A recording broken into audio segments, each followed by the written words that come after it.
क्या आपने कभी सोचा है कि एक गरीब लड़के की टूटी चप्पल उसकी जिंदगी बदल सकती है? क्या नैतिक विज्ञान की एक खाली किताब का पन्ना इसी को अफसर बना सकता है? अगर नहीं सोचा तो ये कहानी जरूर देखिए। आखिरी पन्ना।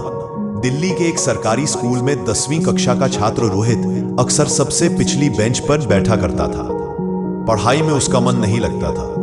वह हमेशा सोचता था, मेरे जैसे गरीब लड़कों का क्या होगा? बड़े सपने देखकर भी क्या फायदा? उसके शिक्षक विवेक सर नैतिक विज्ञान पढ़ाते थे। हर हफ्ते वे बच्चों को ईमानदारी, करुणा और आत्मसम्मान की कहानियां सुनाया करते। मगर रोहित को वो सब कहानी किस्से लगते थे जो असल जिंदगी में काम नहीं आते। एक दिन स्कूल से लौटते वक्त रोहित ने देखा कि उसकी मां बाजार में दूसरों के बर्तन धो रही है और उसके पैर में टूटी हुई चप्पल है। उसे एक पल को बहुत शर्म आई। वह घर आया और गुस्से से बोला, मां, आप ये सब क्यों करती हैं? हमें क्यों नहीं छोड़ देते सब? मां मुस्कुराकर बोली, बेटा, मेहनत करने में शर्म नहीं आती, चोरी करने में आती है। उस रात रोहित पहली बार सोच में डूब गया। अगले दिन स्कूल में विवेक सर ने बच्चों से कहा, मैं तुम सभी को एक किताब दूंगा, नैतिक विज्ञान की, लेकिन इस किताब का अंतिम पन्ना खाली है।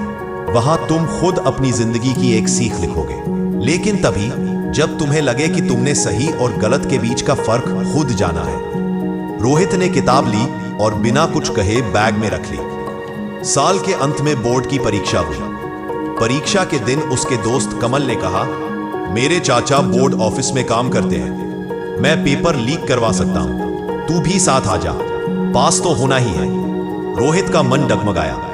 एक ओर था कमल का आसान रास्ता, दूसरी ओर मां की टूटी चप्पल और सर की वह किताब। उसने इनकार कर दिया। परीक्षा के बाद रोहित ने रात को किताब निकाली और आखिरी पन्ना भरा।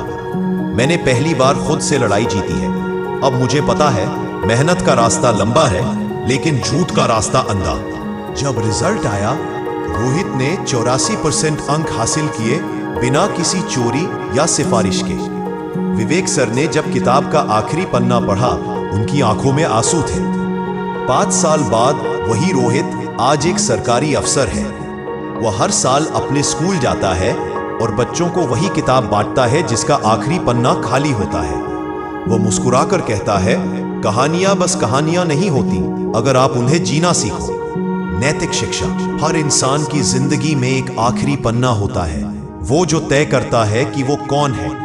उसे सच से भरोसा करके लिखो, धोखे से नहीं। रोहित की तरह हम सबके पास एक आखिरी पन्ना होता है, एक मौका होता है जहां हम तय करते हैं कि हम कौन बनना चाहते हैं। झूठ की चादर में छिपना आसान होता है, लेकिन सच की रोशनी ही असली पहचान बनाती है। अगर आपको यह कहानी पसंद आई हो तो लाइक कीजिए, कमेंट में लिखिए आप अपना आखिरी पन्ना कैसे लिखेंगे, और सब्सक्राइब करिए हमारे चैनल को ताकि अगली कहानी सीधा आपके दिल तक पहुंचे।